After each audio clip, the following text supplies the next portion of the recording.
Hello, everyone, and thank you for joining us today. On behalf of International Bipolar Foundation, I'd like to introduce our webinar speaker, Martin Kolbe. Martin has just come out with a new wonderful recorded titled Songs from the Inside, which includes songs inspired from his experience as a psychiatric patient. Martin is a musician, composer, and he earned great success in the early 1970s and 80s together with fellow musician Ralph Illenberger. They played more than 1,000 concerts in about 40 countries and released 7 joint LPs, CDs, before he interrupted his musical career in 1987 due to his diagnosis of bipolar disorder. I had to sort out my life first, he says. He returned to the stage in 2012 after a hiatus of 25 years.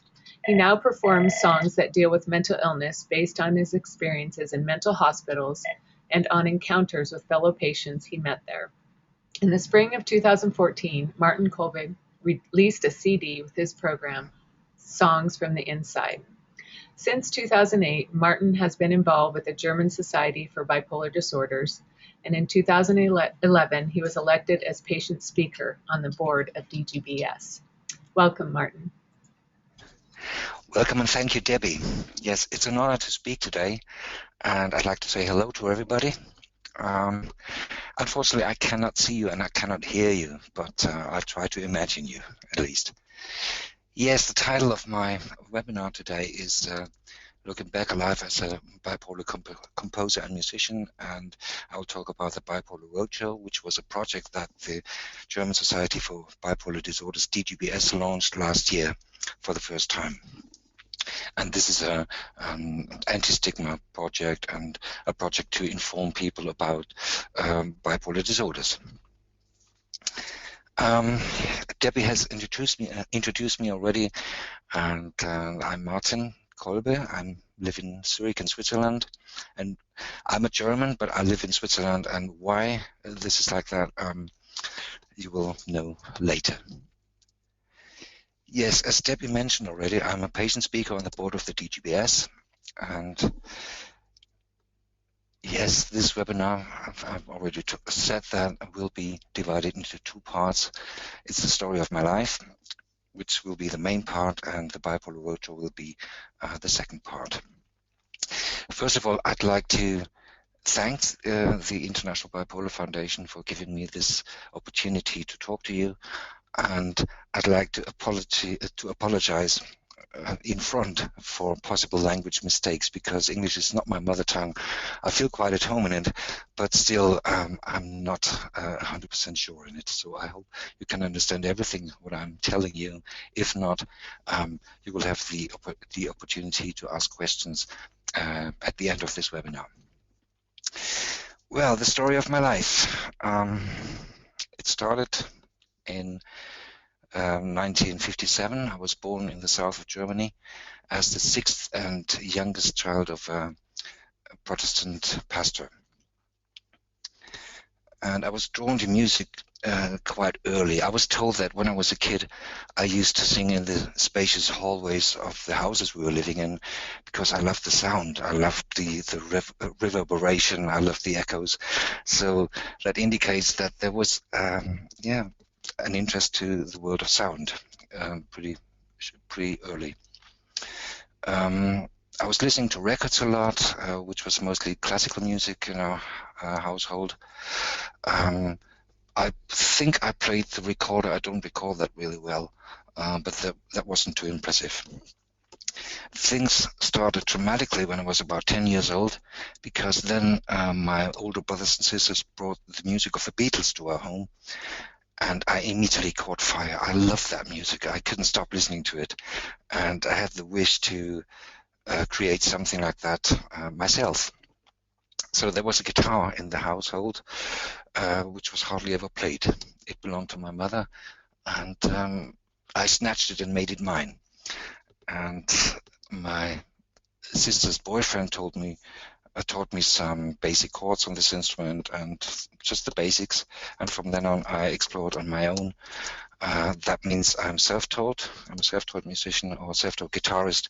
I never had guitar lessons, and I even don't know how to read music.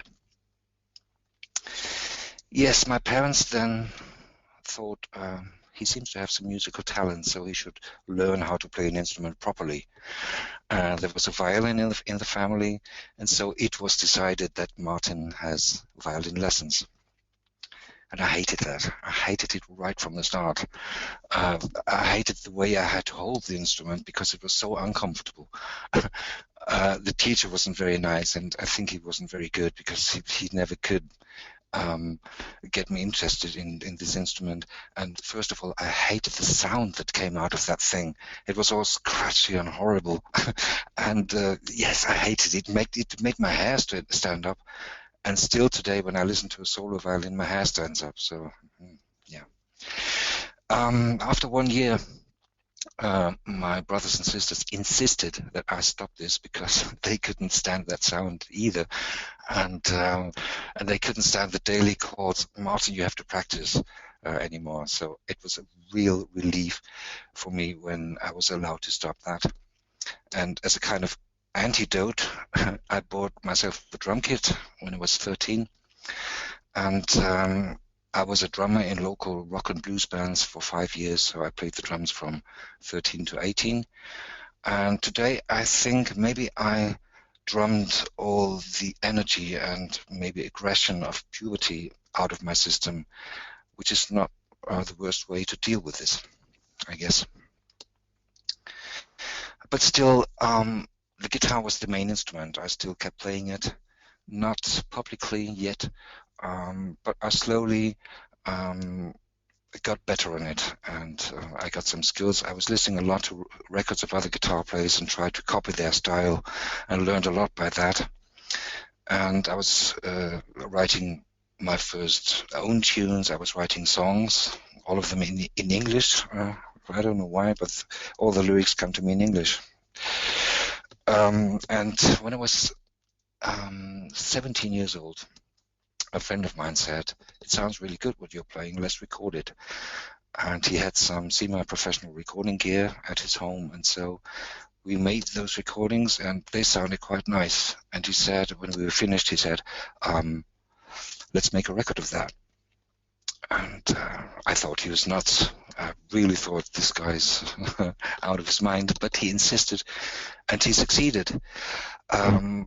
He found some sponsors. He had contacts to the local press and so on for public relations. So a couple of days before my 18th birthday, I had a record of my music in my hand, which was unbelievable because, yeah, sure, it had been a dream to be a musician, but that was just a fantasy, and I never thought it would come true. But now everything seemed to fall right into place.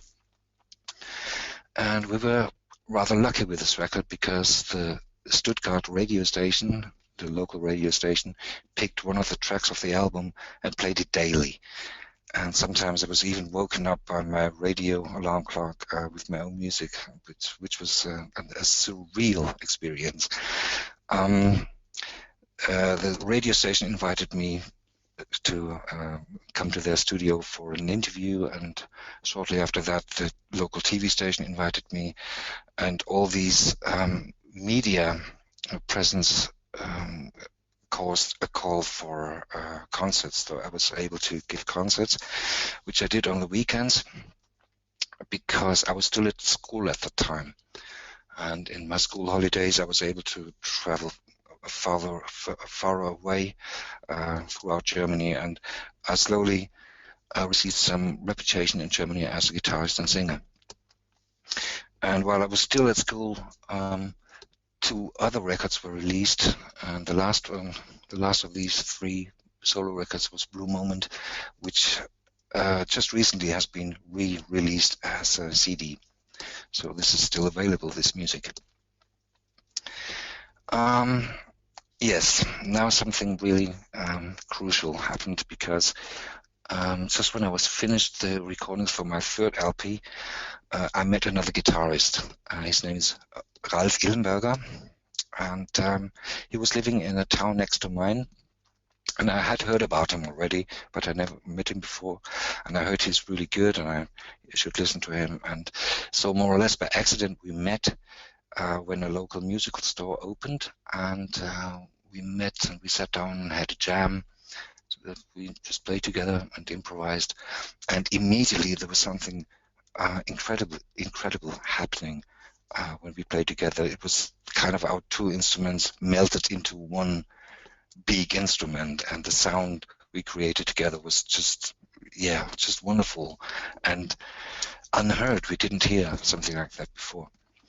So the urge to keep this and to further develop it was really strong. So we decided to stay together as a duo and to work exclusively together. And he was a student, I was still at school at the end of my school time, so it was a bit of a stress there. And so we just had the chance to meet once a week, and we did. And every time we met, a new musical tune, a new composition emerged. And we made a demo of this. And the sound was really special because we took a lot of guitar tracks and built them all together, and it sounded really orchestral. Not like two guitars, it was another thing. It's hard to describe, and unfortunately I'm not able to play music to you on this webinar, but if you look up YouTube, you will find a couple of videos of this time. Yes, we found a record company who wanted to produce our record, and this record was very successful right from the start. It got great reviews and it sold really well. And so when I left school in 1978, we could live as professional musicians right from the start because, yes, it was just successful. And after school, we were invited by a jazz rock big band, which was very popular in Germany, and they took us on tour with them. And so all of a sudden we were on the big stages in Germany, which was, wow, yeah, it was great. And after that tour, we had a tour of our own as a duo, which was very successful as well. And we played for 6 or 8 weeks, and almost every night there was a concert. So this first year as a professional musician was very exciting, but very exhausting at the same time. Until 1987, we released 6 more joint records, and these are the covers of them. And we played, as Debbie mentioned already, more than 1,000 concerts in about 40 countries. The German cultural thing, I don't know how to call it.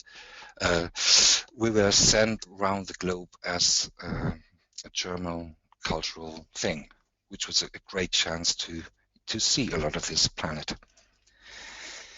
Yes, I have to mention this. We smoked quite a lot of this. It was kind of the fuel of our duo. It was not for relaxing, but we saw it as a kind of creative booster, and we used it for that. Yes, maybe this is one of the reasons why another career started in 1978 or 79. It's the psychiatric career. In the end of 1978, which was this very exciting but exhausting year, I fell into a kind of hole. I couldn't describe it what it was, but with the knowledge I have now, I would say this was my first depressive episode. Everything went grey. I didn't feel good. I was hopeless. I had no energy anymore. It was a horrible state of mind, but it was not treated. I didn't go and see a doctor because I thought, well, if you just feel bad. It became better when spring came in 1979, and then all of a sudden things changed radically. I'm not such a talkative guy normally, but now I was talking people's heads off. I had unbelievable ideas. I didn't need sleep anymore. I didn't need to eat anymore. Yes, I mean, you all will know what that was. It was the first mania. And it felt great in the beginning. It felt just wonderful, but then after a couple of weeks, it switched and it became psychosis, and I was really paranoid. I was the enemy of the state. It was a horrible time, not pleasant anymore.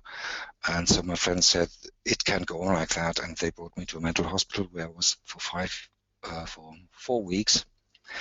And there I was brought back to the ground with psychopharmaca.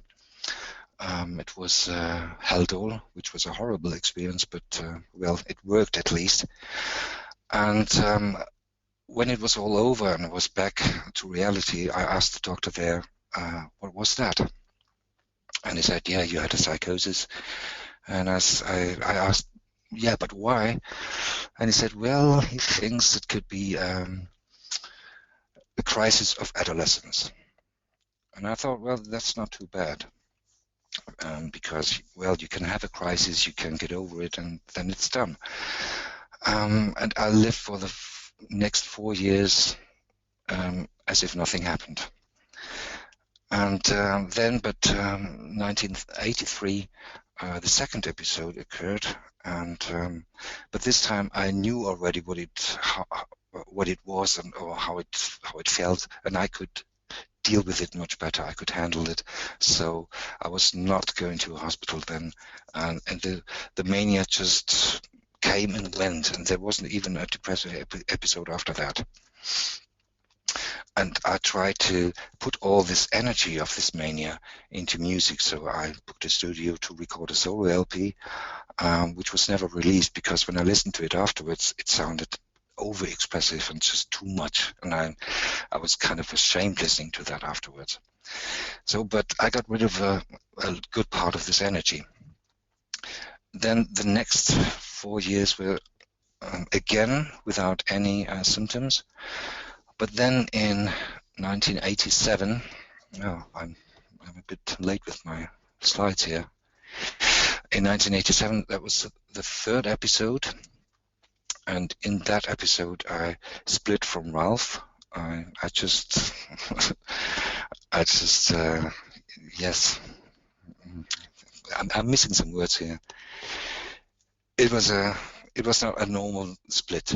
It was a blast. It was horrible, and so I wanted to do everything better on my own. I thought I'll be much more successful without Ralph and so on. So the duo was history, and just a couple of days after the split from Ralph, I ended up in a mental hospital in Munich, where I was brought to by the police directly from the suite of a luxury hotel, which is a typical manic thing, yeah. Well, and in this hospital, the diagnosis bipolar disorder was given. It was called manic depressive illness in those days. Bipolar was not an expression that was used those days, and there was only little literature those days about it, and I got some small books and I read about it, and I thought, well, some things might be true, some other things not, especially the long periods of not being ill in between the episodes were not really typical. So I didn't really believe it. I couldn't accept this diagnosis. Then all these plans I had for my musical future were void. It just nothing did not happen. On the contrary, I had destroyed everything, and my musical career just was just dissolving. And I was married at the time, and we had a daughter, and the second child was just on the way. And so the situation was really desperate, and we had to make some money for the family, to feed the family. And my wife said she'll take over, and she's Swiss, and it was much easier for her to earn money in Switzerland as a kindergarten teacher than it was in Germany. So we moved to Switzerland, and now you know the reason why I'm living here. We moved to Switzerland, and I was a household man from then on for 5 years. That means I was taking care of the household. I was preparing the meals. I looked after the kids, which I really enjoyed, because when my daughter was young, I was on tour all the time. And so I didn't see all those little steps that babies take, or young kids take. Every day something new happens, and they develop every day. And I didn't see all these little steps in my daughter's case. But when my son was there, I had the chance to really see how he's growing up and how he's learning and how he matures. So I really enjoyed this time, and looking back, I would say this was one of the most satisfied and happy times in my life. I really enjoyed it. We were living in the country, in a little house near the wood, and I really liked that, and I thought this could go on forever. In the nights, I was developing a new musical concept, very calmly, very slowly, and I released another record of new music. It was more orchestral music, and it was released by an American company, Narada. They are mostly into new adult music or new age music as well. I didn't really fit into that, but I was glad I could release it. So 1993, you see 3 question marks behind that, because in the beginning of 93, there was a crucial moment in my life, because for the first time in my life, I could admit and I could confess that I'm gay.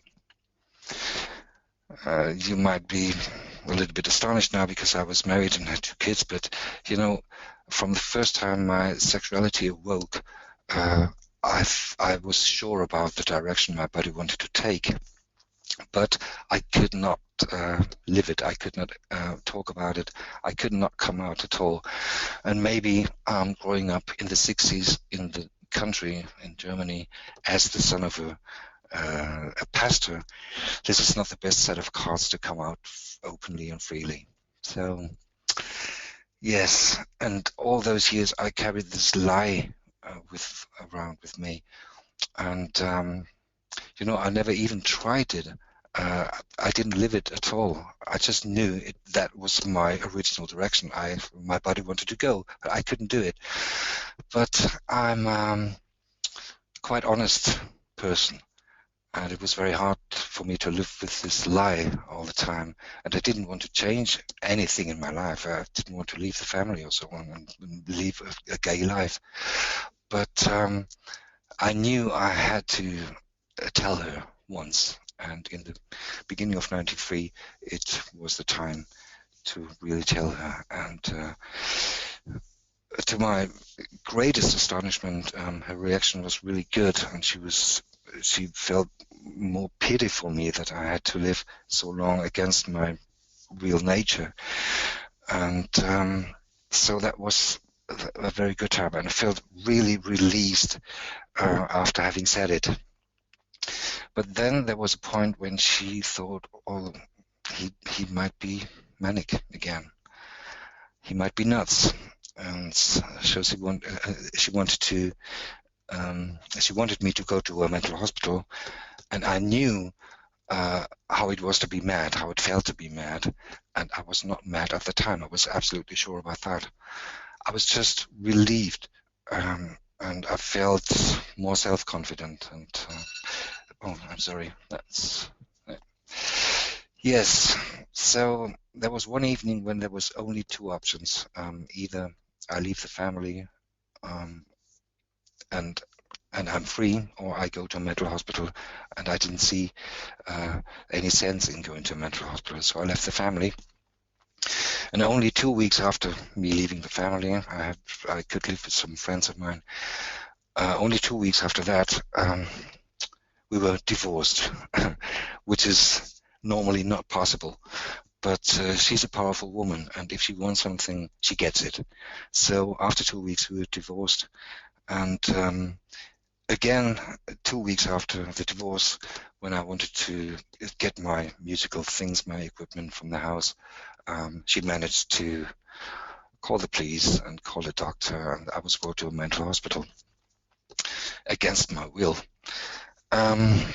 But this time I was quite lucky, because in the middle of the night, a doctor took herself 2 hours listening to my story, and after that she said that sounds a bit strange to her, and she has to keep me there for 5 days because I was brought by the police, and this is the law. You have to stay there for a couple of days. But I was not forced to take medication. I just had to be there, and they just watch me and then decide afterwards. After 5 days, they said there's no reason at all why I should stay there. It could be a little bit hypomanic, but not in a severe way. So they let me go. And this was the first time that I had a positive experience with a psychiatric system, which was not bad. So therefore, there are 3 question marks behind 93, because until today, I think this was no episode. But the next episode came in 1994. That was a clear episode, the same in 1907.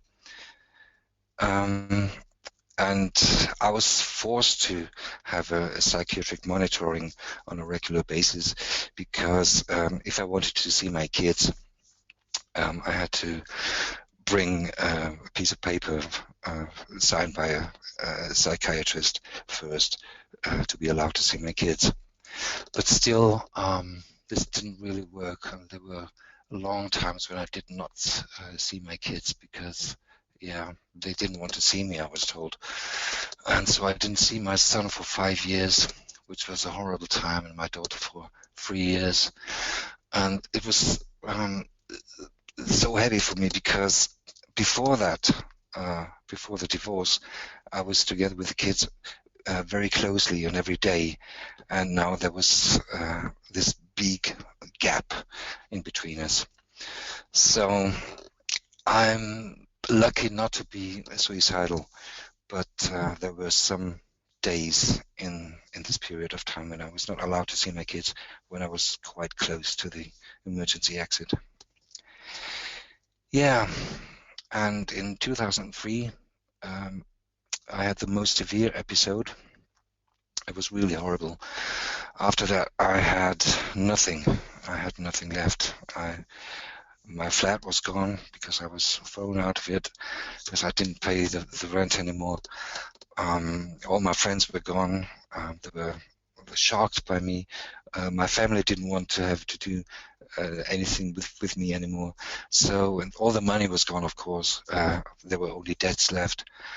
And after that, I could finally accept the diagnosis, because up to that point, I always was in doubt and I didn't really believe it.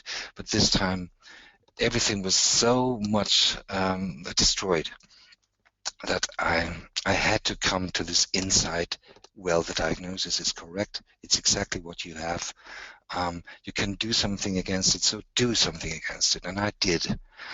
And I'm very happy to say that since 2003, I did not experience another bipolar episode. And I think I have found a way how to handle this special condition that I have.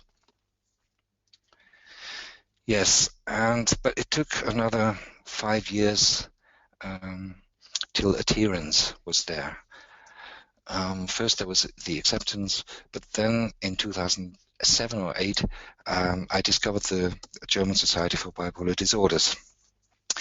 First, I discovered the internet forum they have. They have a self-help internet forum, and I just stumbled upon it. And I started reading there, then I started writing there as well, and I felt very welcome there, and I felt kind of at home there. And it was the first time in my life when I met a lot of other people with the same condition, and it was very good to exchange experiences, just to and to meet those people as well in real life, because in 2008, for the first time, I went to the annual congress of the DGBS, and I met a lot of the people from the forum there. And so and I became an administrator of the forum, and very slowly I got more and more involved with the DGBS, and finally in 2011 I was elected as a patient speaker on the board of the society. Now, it was a long way, a long learning process to the Zetherians, because from the first symptoms to the correct diagnosis there were 8 years. The first symptoms were in 1979 and the diagnosis came in 1987. From the diagnosis to acceptance it was 16 more years where I just didn't accept it. And still from acceptance to adherence it was 5 years. So all in all it was a learning process of almost 30 years. And I'd like to really say this. I think you cannot force adherence and you cannot force acceptance. You may support it at best. Because I think I had to go that low in this last episode in 2003 that I was able to really get it, you know. I had to make this experience. I'm quite sure about that. Yeah, after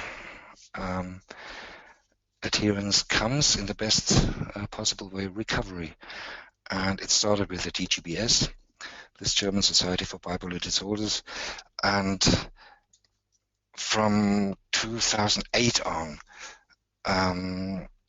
bipolar disorder was a daily topic for me because of all the mails I had to answer. Every day I had to do something with this topic, and I think this is a very good thing because I'm forced to deal with this topic every day, and so I cannot say, oh, I forgot about it and it's not that important and so on. So I think the DGBS is a good part of my recovery. Another part of the recovery is the CD that Debbie mentioned already. I released that last year, and there are songs on it that deal with being bipolar, that deal with being manic, that deal with being depressive, that deal with the people I met there, that deal with other psychiatric illnesses. And I had written these songs.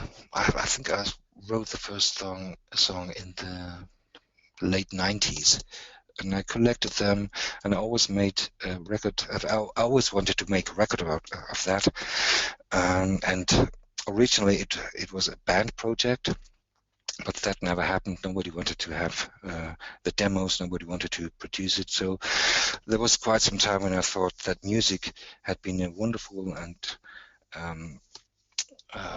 successful time in my life, but that was a chapter that is closed, you know, that was just over.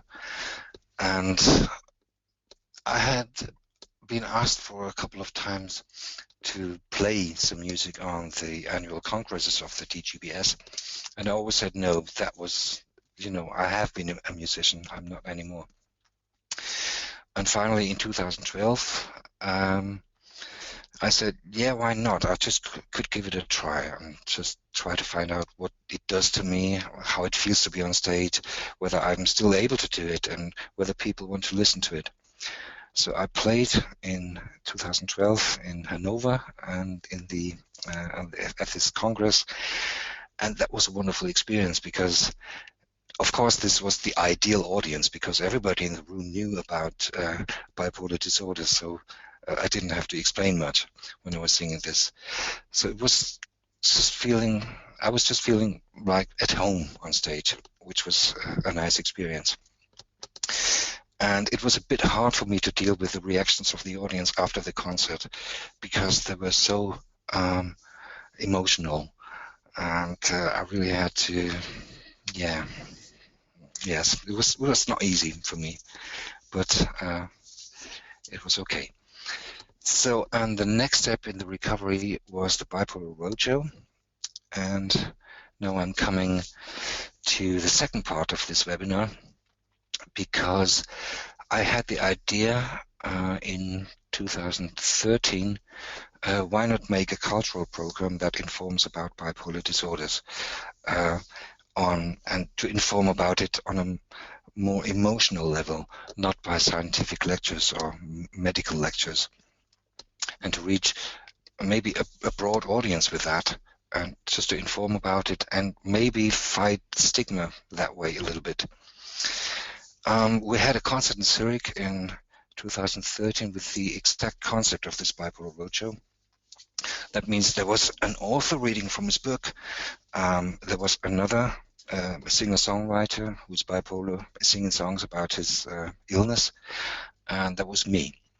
And additionally, there was a bipolar specialist from the local mental hospital, just giving a brief introduction to the main aspects of this bipolar disorder. And so we had this test concert in Zurich in the end of 2013, and it really it went very, very well. It was really successful. It did exactly what we wanted to do. There was a church in Zurich where we did that, and it was almost sold out. So that was the starting point of the idea of the Bipolar Roadshow. And I proposed this on the board of the DGBS, and everybody liked the idea right from the start, and so we tried to realize it in 2014 in May. We were lucky to find sponsors so we could finance it, because we didn't want the people to have to pay a lot of money for it. So everybody should be able to come and listen to that. And here you see the poster, and you see that within 8 days we played in 8 cities in Germany, which was a real tour. And for me, it was a wonderful experience to be back on the road again, because, yeah, it felt like coming home a bit. And you see my name on the poster with the guitarist that was accompanying me, and this is the guitarist who played on my CD as well. Then Sebastian Schlösser is the author reading from his book, and Rudolf Holgersen is that guy that I mentioned before, a singer-songwriter.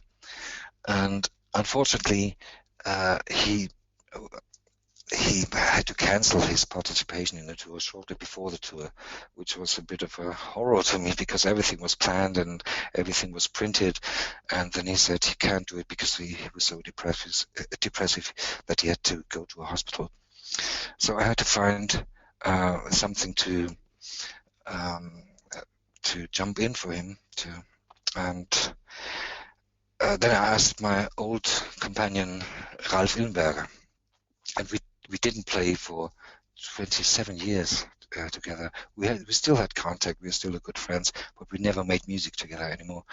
And I asked him, and he immediately said, yeah, he'd like to do it. And so he came and he played. And so the program in the end was like that in the beginning of the event, the specialist from the local mental hospital, in this case it's Martin Schäfer, Professor Martin Schäfer, who is the head of the DGBS, and he was in Essen, where his clinic is. He made this part in Essen. So this bipolar specialist from the local hospital gave this brief introduction to the aspects of the illness, and after that Ralf Illenberger and Peter Auschbach, the other guitarist, they played a set with solo and duo performances.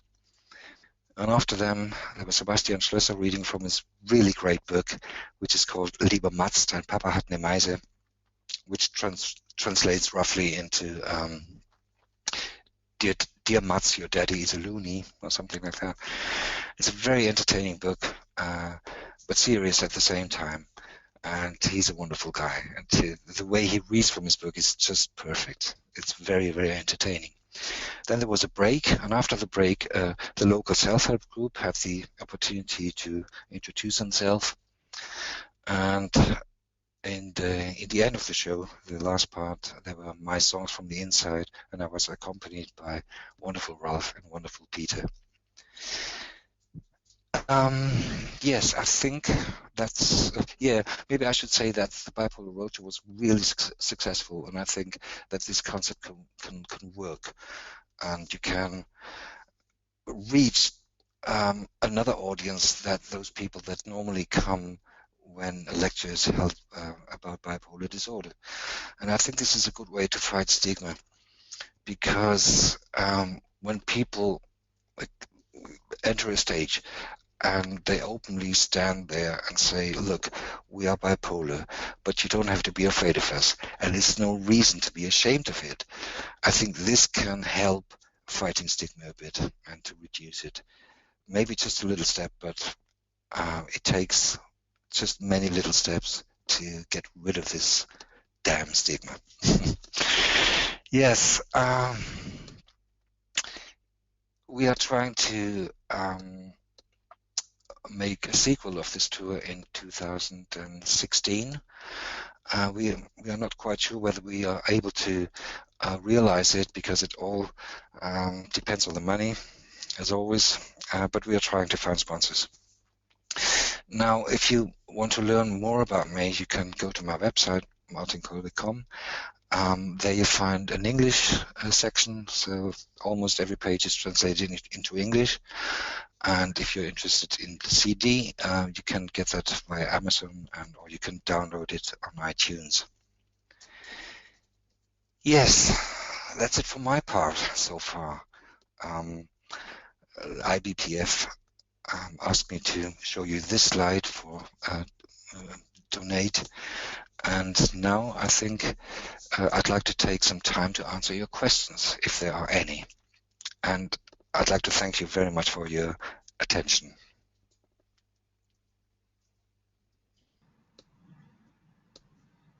Great. Thank you, Martin, for sharing that very personal story. We are open for questions. Excuse me. Debbie, did you understand? Could you understand everything I was trying to say? Yes. Thank you, Martin. Really? That's really good to know. Yes. That's good to know. So we'll give a couple minutes for questions. I just want to remind everyone that this webinar has been recorded, or is being recorded. It will be archived on our website. We'd like to share it with another, or look back, see something that you might have missed. And also, if you think of something after the webinar, you can email me at dbrown@ibpf.org if you have a particular question, and I will go ahead and forward that to Martin for you. That's great. Oh, it gives me a time to have a sip. A sip of water.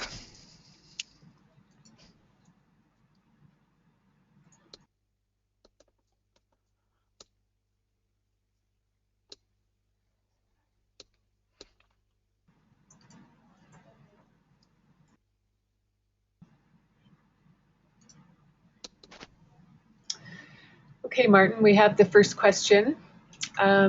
This person is asking, are you back in good terms now with your children and your family members? I am, and I'm very, very happy about that. It took really a long time, and there were on and off times when it was really good, then things got complicated out of the blue again, and I was not allowed to see them anymore, and then back to normal. And nowadays, I mean, my son is 27 years old now, and my daughter is 30, and they are really grown up, and they could decide themselves whether they have contact with me, and we have a wonderful relationship right now, and I really enjoy that.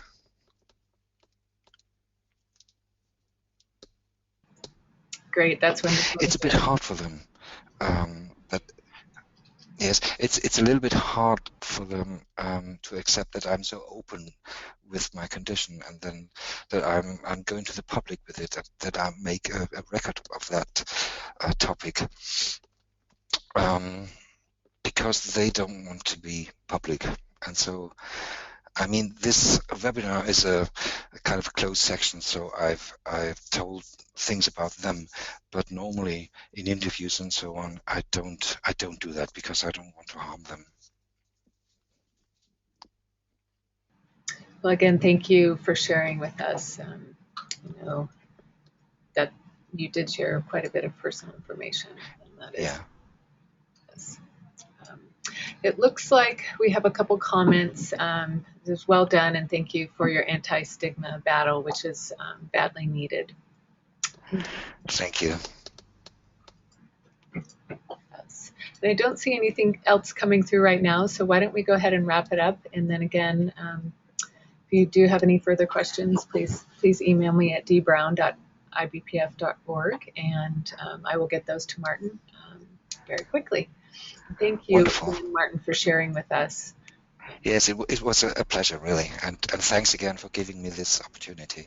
Great, and good luck to you. Bye-bye. Good luck to you as well. Bye. Thank you.